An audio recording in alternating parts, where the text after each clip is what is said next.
It's like, you know, we had a lot of days where we were in our families, you know. So, but yeah, once watching it, I definitely saw the Buffy in the show.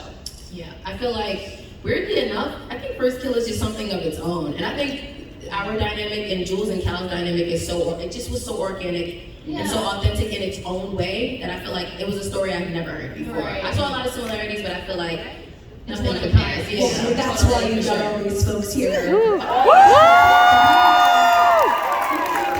Such an authentic and amazing story for us to all fall in love with. Were you prepared for this? Did you get to sit down? So I asked this to anyone who's played a queer character that's made a big impact. Did anyone sit you down and say, okay, this is gonna be a lot, it's gonna be awesome, you're gonna have fans that are like super excited about this. Did anyone prepare you? And also it's a responsibility in a lot of ways to play a character like this. Well, we would speak to like KP, that's Karen Price, she's one of the producers. And You guys don't even know. she was like, you're not even right. I feel like I kind of like brushed it off. I was like, everyone calm down. Right. And now everyone has to tell me to calm down. Yeah, I super minimized like how grand this would be to like save myself. Yeah. Yeah. Shout out to y'all. We definitely like were prepared, but we weren't at the same time. I mean, how did you prepare yourself for something like this? Like, when did you first like realize it? Like how soon after the show came out? I mean, I felt like I felt it immediately. Yeah, like the night it came out. And that's what someone asked me that earlier, and I was like, truly, the second it dropped, somehow some people watched all 8 episodes in 5 minutes. Probably only certain parts of it. I didn't. I was so confused. I was like, I was like doing the math too. I was like, I don't think there have been enough hours to see the whole series yet. So it was amazing. It's been crazy. Yeah. I love it. What has this fan support meant to you? Oh, The world. literally everything. We love you guys so much. We love you so much, it's like unhealthy. Yeah, no, truly, it's unhealthy, and I keep saying this, but like I just don't know if like we'll ever have like fans like you guys, like in that way. Well, let me tell you this. They will follow you to the ends of the earth. I know. I said earlier, I was like, well, what if I quit acting? Like, you guys still, like, what?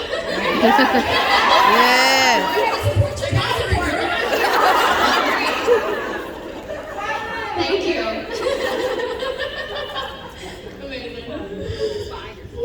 We are the loyalist fans in the entire world, so you haven't seen The Last of Us, that's for sure. You guys have set the bar high. Yeah, y'all go hard. Love to see it. I love it. So we talked about in my intro star-crossed Romeo and Juliet. We know that this is an inspiration. We know why Cal had her eye on Juliet, obviously in the beginning. But why do you think Juliet was so drawn to Cal? I mean, besides. Right. It's so funny to me that this is a question. I have to ask these things. I have to make you dig deeper. I mean, truly, you just have to look at her and then hang out with her to understand why Juliet was obsessed with her.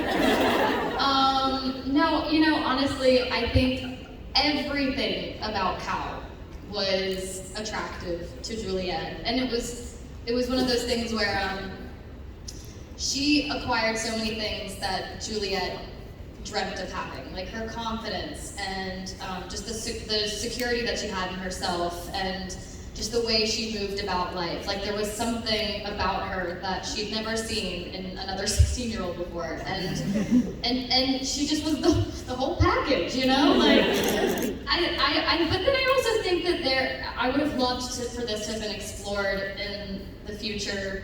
But like maybe there was some sort of cosmic connection between them because of their history or their family history.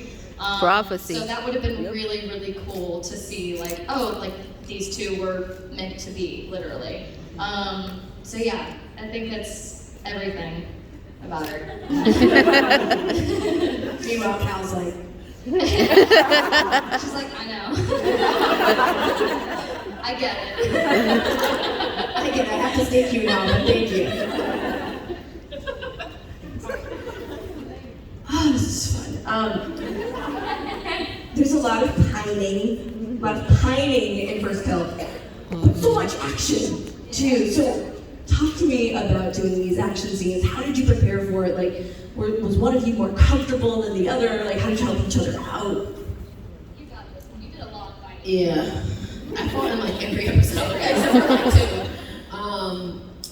We were training before we even put any scenes on their feet. Like we were in Atlanta training for weeks before we even started shooting. Our stunt coordinators were awesome. And again, they had us like on a regimen, like please be ready to fight because it's a lot of fighting. You know what I mean? But yeah, we were always like supportive of each other. We had a lot of our trainings together. It's just been a very collaborative process, but a lot of stretching. Yeah. Oh yeah, because you want to pull a hammy. Oh yeah. Fight. Well, I mean, Imani had to do so many like high kicks. Yeah. I feel like it was also funny because I felt like I joined you a lot in the beginning with the fight choreo, and then I slowly like stopped going to fight training. And it was like all Imani's like, all right, after you film, you're gonna go fight. And I'm like, oh my god, this poor girl, sorry. Yeah, you'd be like, you just not go to fight? No.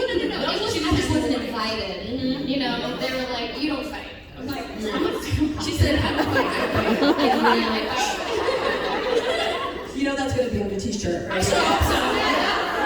I have a t-shirt right now. There is some lesbian somewhere screen printing this.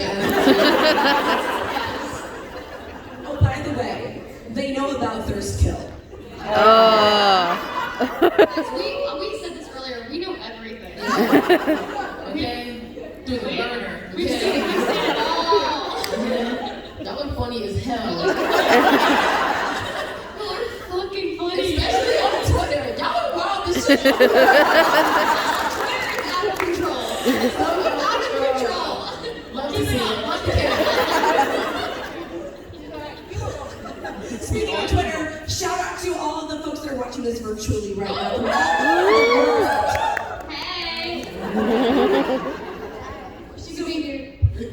The two of you spend a lot of time on screen processing your emotions like good lesbians. How did you bond as actors and castmates, and what were some of the scenes that you were most proud of together? I'm afraid to answer. We bonded a lot over Crafty, not gonna lie. Crafty is that girl. Imani, someone gave me a bag of Doritos today. They gave me some sugar. Y'all be listening. I really like that. We bonded in so many ways. Well, first of all, we spent so much time together. But even like before we started filming, we always tell the story about the FaceTime. Y'all know the story about the FaceTime. You know, Tell it again. we were on FaceTime for like 4 hours, our first call with each other ever. Yeah, it was a lot. It was great. Yeah. And we discovered that we had a lot of similarities. Yeah. And it was just a messy situation for Yeah, sure. absolutely. I love like when we would have like scenes where we got to see like Cal and Jules just being teenagers. Yeah. Like I always talk about the Romeo and Juliet scene in the auditorium. Yeah, But it just was really rapid sweet. fire questions. Yeah. And I think we did that for our audition. That too. was our audition scene, or one of our audition scenes. Mhm. And I felt like that whole day was really, really special. Yeah. Yeah, we did all of that in one day. I don't know, I'm really proud of all of it. Mhm. I don't know. I'm sure there are like certain moments that are like stand out. I am honestly like the ending, like our breakup scene, like that. We really put our whole life and energy into that. Yeah. And even like you all know we had a lot of laughs in between. And you guys are like, you are terrible people. laughing while our hearts shattered. Meanwhile, we were so delirious, like laughing so hard. I'm sorry, I wasn't even aware there was a breakup scene. Oh shit.